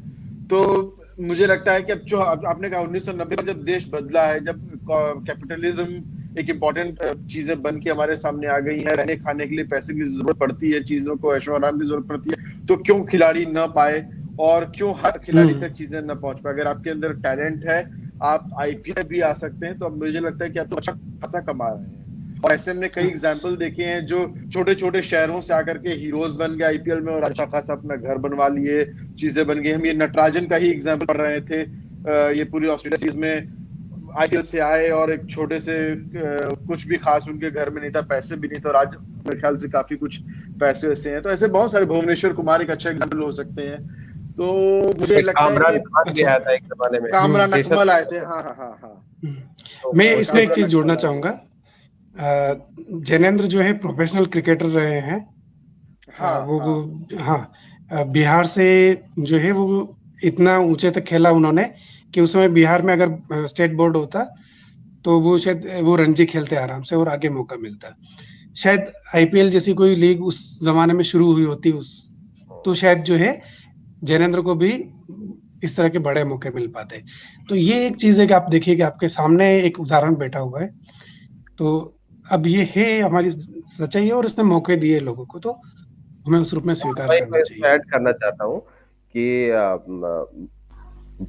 मुंबई के एक बड़े प्लेयर हुआ करते थे, अमोल मजूमदार या वसीम हम्म। जाफरी, इस तरह के बहुत सारे हाँ ऐसे उस हाँ, जमाने में, वसीम उत्पल जाफरी। चटर्जी जैसे गेंदबाज हुए, पद्माकर शिवालकर हुए। होता यह है कि हाँ जैसे हाँ भारतीय टीम में 14 लोगों को खेलना है, सॉरी 11 हम्म। लोगों को खेलना है, 14 की टीम होती है। अब 11 में अगर कोई स्पिनर है, जैसे अगर अनिल कुंबले लेग स्पिनर है तो कोई दूसरा नहीं किसी और आएगा, को मौका मिलेगा ही नहीं है। मौका नहीं मिलेगा। हरभजन सिंह था तो शरणदीप सिंह को मौका नहीं मिला, वैसे सेन वॉर्न थे वहां पर तो मैकगिल को मौका नहीं मिला ऑस्ट्रेलिया में। तो इसमें कम देखिए से ना, कम जब ऐसी स्थिति जब हाँ, धोनी है मैं तो एक कोई जोड़ना चाहता दूसरे हूँ इसमें। Wicket keeper. एग्जैक्टली, हाँ, 10-15 साल तक कोई विकेट कीपर नहीं आ पाएगा। आईपीएल में 8-10 टीम होने से ये होता है कि कम से कम आप अंतरराष्ट्रीय मैच नहीं खेल पाते, लेकिन आपका जो यूथ है ना वो बेकार नहीं जाता, लोगों को पता चलता है ये धोनी नहीं है लेकिन ये भी अच्छा खेलता है, तो कम से कम एक प्लेटफॉर्म तो मिला बाकी लोगों को अपनी प्रतिभा दिखाने का। उसका जो बाजार का प्रभाव है उससे इंकार नहीं है, उसके बहुत क्रूर चेहरे बहुत जगह देखने को मिलते हैं, लेकिन इसका प्रभाव तो हमारे जीवन के हर क्षेत्र में, हम तो कहीं बच नहीं पाए हैं। तो वो भी एक पक्ष है और ये भी एक पक्ष आपको देखना पड़ेगा कि बहुत सारे सुमन जी, खिलाड़ियों को सवाल का भी जवाब आप ही दें तो बेहतर रहेगा, क्योंकि आप क्रिकेट भी खेले हैं और मुझे लगता है आपसे बेहतर कोई नहीं दे पाएगा सवाल का जवाब। क्या खेलों में डिस्ट्रिक्ट, स्टेट और सेंट्रल लेवल प्लेयर को सैलरीड करने से खेलों को वेतन दिए जाने से। बिल्कुल, ये मैं कह ही रहा था कि अब बीसीसीआई ने जो 10 जिन्होंने प्रथम श्रेणी मैच खेला है या जो इंटरनेशनल खेला, उनको वो प्रोत्साहन के तौर पर एक फिक्स सैलरी दे रहे हैं पेंशन के रूप में। तो ये तो बीसीसीआई ने ये एक पक्ष आप देखिए कि बीसीसीआई भले इतना पैसा कमा रही है, लेकिन वो अपने खिलाड़ियों के साथ शेयर भी कर रही है, और जो पुराने खिलाड़ी हाँ उनके नाम पे बेनिफिट मैच करती है, हाँ अगर वो किसी बड़ी बीमारी से ग्रसित हो जाते हैं या उनको इस तरह की आर्थिक दिक्कत, क्योंकि जो पुराने खिलाड़ी हैं उनके पास तो इतने पैसे है नहीं, और जिसने 2-4 वनडे खेले, 10 वनडे खेले, उनके पास इतना पैसा नहीं होता, नाम भले होता है। तो उनको सैलरी देकर, एक पेंशन देकर के बीसीसीआई ने उनको एक मदद तो पहुंचाई है। तो ये एक तो बढ़िया पक्ष है, ये बढ़िया मैं हाँ, मानता हूँ ये कहा भी जा रहा है ना कि वो यहाँ से जो कमाते हैं वो घरेलू क्रिकेट में देते हैं, ठीक है, घरेलू क्रिकेट में लगाते हैं, यानी कि जो रणजी वगैरह दूसरे होते हैं उसमें मैच ऑफिशियल खिलाड़ी उन सबको तो वहाँ वो करते हैं। एक सवाल मेरा भी रहेगा गणपत जी, क्या आपको लगता है पाकिस्तान को अगर हम इंक्लूड किए होते तो आईपीएल का फ्लेवर और बढ़ चुका होता? हाँ, ये तो स्वाभाविक सी मतलब बात अब है। चूंकि और ये चूंकि पॉलिटिकल लेवल पे बैंड और चीजें अपने मुश्किल में, लेकिन मान लीजिए अगर ये नहीं होता तो क्या ये हाँ फ्लेवर और उभर के आते, क्या ज्यादा हाँ, लोग इसमें ये पैसा तो और लोग देख रहे होते? पहले सीजन से हुआ ही था ना, हाँ पहले सीजन में हमने देखा ही था ना। तो वो बाद में जो ये पॉलिटिक्स जैसे हुई, इंटरनेशनल पॉलिटिक्स, वो अलग बात है। अगर बात स्वाभाविक सी बात है कि वो होते तो ज्यादा वो होता। विवेक मिश्रा जी का जो सवाल है, साहित्य मतलब जो खिलाड़ी है वही हाँ हाँ लिखते हैं, तो हाँ, खेल कूद को लेखन का विषय बनाना ही अपने आप में बहुत बड़ी बात है। ज्यादातर खेल से जुड़े लोग ही खेल पर लिखते हैं, खेल पर साहित्य के लोग आएंगे तो बड़ी दुनिया बनेगी, ऐसा विश्वास है। बहुत है, खेल पर बहुत साहित्य। यही तो जब मैं रिसर्च कर रहा था, मैंने खेल पे ही रिसर्च किया है, तो कहानियां चूंकि बिखरी पड़ी हैं और उनको इकट्ठा नहीं किया गया, मैंने उसको इकट्ठा किया तो देखा कि बहुत सारे, प्रेमचंद की 4 कहानियां हैं, संजीव ने लिखी है, अनुज ने लिखी है, बहुत सारे लोगों ने लिखी है, खेल पर कहानियां सबकी है, बस उनको इकट्ठा नहीं किया गया। एक सारिका के संपादक थे अवध नारायण मुदगल, उन्होंने 70 के दशक में सारिका का 2 अंक निकाला है खेल कहानियों पर, वो संपादित होकर है बाजार में। लेकिन उस तरह से साहित्य में चूंकि खेल को उस तरह देखने वाले लोग नहीं थे, तो मुझे लगता है हाँ, आने वाले समय में ये आएगा, निश्चित तौर पर आएगा विवेक जी। और बहुत सारे, और जिन लोगों ने लिखा उनका खेल से कोई संबंध नहीं था, वो खिलाड़ी नहीं थे, उन्होंने लिखा और खेल के मानवीय पक्ष पे लिखा। अभी जो अनुज ने कहानी लिखी है, कोई दीपिका झारखंड की थी, वो प्लेयर थी, उनके लाइफ पे उन्होंने वो कहानी लिखी थी। इस तरह की बहुत सारी कहानियां, और अनुज जी तो कोई खिलाड़ी थे नहीं। तो ऐसा है साहित्य, लेकिन वो इकट्ठा नहीं है, एक जगह नहीं है, इसलिए हमें ऐसा लगता है कि कहानियां नहीं है। उपन्यास भी आया है, सोना चौधरी ने लिखा था पायदान उपन्यास, खेल गुरु उपन्यास लिखा था रमेश दवे ने। तो अब लेखन आ रहा है, मैं कोशिश कर रहा हूं कि मैं उनको एक जगह करूं, तो शायद आप तक वो बात पहुंचेगी। हाँ, जरूर जरूर जरूर किया जाना चाहिए। हाँ, एक अच्छा पक्ष है। तो गणपत जी, क्या हम आईपीएल 2021 भी किताब देखेंगे या कुछ और हो जाएगा आईपीएल 2021 में? देखते हैं, अभी तो शुरू होने दीजिए। देखिए, इसे इतना जल्दी सोचना नहीं चाहिए, ठीक है, जो होना होगा हो ही जाता है। जो हम लोग 2020 के बारे में हम लोगों ने कितनी योजनाएं बनाई हुई थी सभी ने, लेकिन हुआ वही जो कि 2020 ने चाहा, हम चाहे थे वो कभी नहीं हुआ। तो ये 2021 पे छोड़ देते कि वो क्या चाहता है हमसे। ठीक है, नहीं अच्छा है। मैं तो ये भी उम्मीद करूंगा कि गणपत जी के और भी स्पोर्ट्स में जो दिलचस्पियां हैं उनको भी अब समेटा जाए, और अब उनको हम लोग साहित्य में जो है श्रीमन जी और गणपत जी को स्पोर्ट्स के लेखक के तौर पे डेवलप किया जाए तो बड़ा जबरदस्त रहेगा। ताकि, और क्योंकि मुझे पता है कि आपकी टेनिस में काफी दिलचस्पी है, मैं आपकी फेसबुक पोस्ट जरूर देखता रहता हूँ, लॉन टेनिस में आपकी काफी दिलचस्पी रहती है। तो धीमे धीमे चीजों को, क्योंकि एक अच्छा खासा आपने कहा ना कि अब वाकई लोग पढ़ना चाहते हैं और हिंदी में भी पढ़ना चाहते हैं, और मैं ये फील करता हूँ कि हिंदी में इस टाइप की चीजों को पढ़ना चाहते हैं। नीलाभ जी, इसमें सबसे बड़ी बात क्या है, गणपत जी की विशेषता क्या है कि जो लोग साहित्य जानते हैं उनको खेल में बहुत इंटरेस्ट नहीं होता, और जो खेल बहुत अच्छी तरीके से, वो साहित्य से बहुत दूर रहते हैं। तो गणपत जी उन गिने चुने लोगों में से हैं जो साहित्य और खेल दोनों को अच्छे तरीके से समझते हैं, साहित्य की भी गहरी समझ है, उन्होंने साहित्य में पीएचडी की है, अब साहित्य पढ़ा रहे हैं, एक लंबा इनका अनुभव है, इनकी बहुत सारी किताबें, और खेल में भी इनका इंटरेस्ट है। तो मुझे लगता है गणपत जो करेंगे ना, वो बहुत हिंदी के लिए एक बढ़िया चीज होगी जो इससे पहले नहीं हुआ है। तो मैं इस मामले मैं भी में एक बात आप बता मेरे सीनियर हैं। नहीं पर एक बात मैं भी बताता हूँ श्रीमान जी। जब इन्होंने मुझे किताब फाइनल दे दी कि मेरे साइड से हो गया, अब आप ले लीजिए, और अगर आपको कोई चेंज करना हो तो आप कर लीजिए, फ्री हैंड है। तो मैंने किताब पढ़ा, और पूरा जो पहला पार्ट था जो अर्थशास्त्र, तंत्र और ये सब चीजें नेशनलिज्म पर भी आता है, उस पार्ट जो आईपीएल 2021 शुरू होने के पहले वाला पूरा पार्ट मैंने देखा, पढ़ा, मुझे अच्छा लगा। मैं कई बार सोचा यार एक काम करता हूँ मैं इसमें ना कुछ चीजें, चूंकि एमबीए के बाद तो वो खुजली होती है कि कुछ चीजें आप इकोनॉमिकली ऐड कर सकते हैं, बहुत सारी बातें ऐड कर सकते हैं, बट मैं वहां रुका क्यों, और क्यों नहीं ऐड, इसकी बड़ी वजह है जिस ये खूबसूरत फ्लो में ये लिखे थे ना, उस फ्लो कहीं ना कहीं टूट जाने, मतलब उसको मेरे लिखने का मतलब वो तोड़ना पड़ता, और वो तोड़ने में मजा नहीं आता। और यही जो आपने कहा ना, ये जो साहित्य और खेल मिलता है फ्लो में, ये किताब उस फ्लो की कहानी है। ठीक है, कि आप बहुत सारी चीजें फ्लो में चले जाते हैं और पढ़ते पढ़ते आपको मजा आने लगता है। तो ये खास बात है इस किताब की, जो अगर एक साहित्यकार खेल पर लिखेगा तो वाकई मजा आएगा। अब तो मैं दोनों लोगों से उम्मीद करता हूँ कि और भी चीजें मिलेंगी, और अच्छी अच्छी किताबें हम लोग नॉटनल भी लाएगा या कहीं से प्रकाशित होकर के आएंगी। हाँ, जैनेंद्र की इस क्षेत्र में बहुत रुचि है, और वाकई में मतलब खेल का जो एक सब में कोई ना कोई खेल खेलने की हमेशा मन होता ही है। मैंने जब रनिंग वनिंग करना शुरू किया था और ये सब, तो बहुत मतलब ऐसे ही था, लेकिन मैं जैनेंद्र को लिखते पढ़ते और खेलते तीनों करते हुए देखता था, तो वो फैसिनेटिंग था मेरे लिए। तो मतलब मैं इसमें ये स्वीकार करता हूँ यहाँ पे कि मेरा प्रेरणा स्रोत है वो।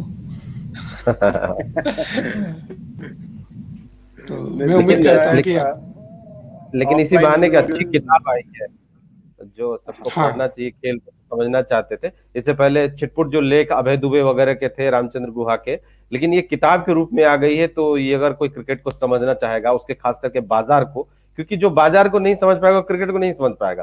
क्रिकेट सिर्फ वही नहीं है जो बॉल फेंका जा रहा है और वो छक्का लग रहा, वही नहीं है। तो जो उसके पीछे के इस रहस्य को समझना चाहेगा तो उसको ये किताब तो जरूर पढ़नी चाहिए। हाँ, मुझे ऐसा लगता है कि हम जो हिंदी की जो अकादमिक हमारी दुनिया है, उसमें बाजारवाद को एक खास परिप्रेक्ष्य में देखा जाता है। लेकिन अगर आप व्यावहारिक रूप में देखें तो बाजार तो हर जगह है ना। आपकी किताब छपती है और आप खरीदते हैं मार्केट, तो वो भी तो एक बाजार का ही हिस्सा है ना। आप खाना खाते हैं, आप खाना खरीदते हैं, या आप जो है अपने लिए जो दूसरी चीजें खरीदते हैं, तो वो भी तो बाजार का ही एक हिस्सा है ना। तो मेरे ख्याल से, और बाजार को जो है मेरे ख्याल से कुछ बात होनी चाहिए, अतिरिक्त नैतिकता से नहीं देखा जाना चाहिए। उसे बाजार से जो नुकसान है वो आप उस रूप में देखिए, उसके जो दुष्प्रभाव है वो देखिए, लेकिन वो नैतिकता का मसला नहीं होना चाहिए, मेरा ये मानना है। तो चलिए, मैं हाँ आखिरी हद तक जरूर बताऊंगा कि एक किताब जो लोग नहीं जानते हैं, जो हमारे साथ अभी जुड़े हैं या इस चीजों के बारे में नहीं जानते, बस छोटी सी बात, आईपीएल 2020 आईपीएल 2020 करके गणपत जी ने किताब लिखी है, जो ईबुक के रूप में नॉटनल से प्रकाशित हुई है। नॉटनल NOTNUL नॉटनल.com, चूंकि आप फेसबुक पेज पर आ गए इसलिए स्पेलिंग जान जाएंगे, या इसी नाम से हमारा ऐप भी है NOTNUL। आप उस पर जा करके इस किताब को ऑनलाइन खरीद के पढ़ सकते हैं। बहुत सस्ते प्राइस पर ये किताब रखी गई, चूंकि ई बुक है तो इसलिए महंगी नहीं रखते हम लोग, सस्ते दाम रखी गई। आप इसको पढ़ें और इसका फीडबैक हमारे साथ, गणपत जी के साथ या श्रीमन जी के साथ भी शेयर करें तो अच्छा लगेगा, और मुझे खुशी होगी कि लोगों तक पहुंचे, और फिर हम गणपत जी और श्रीमन जी को प्रोत्साहित कर सके कि और सारी अच्छी किताबें, खेल की दुनिया से जुड़ी हुई किताबें आए तो अच्छा रहेगा। तो मैं इसी के साथ गणपत जी का भी शुक्रिया अदा करता हूँ, श्रीमन जी का भी बहुत बहुत धन्यवाद। आपने जरूरी वक्त निकाला और बातचीत हुई है, मजा भी आया है और बहुत कुछ सीखा है हमने भी। हाँ, और मजा भी लिया है, इसलिए बहुत बहुत शुक्रिया दोस्तों, आपका भी बहुत शुक्रिया।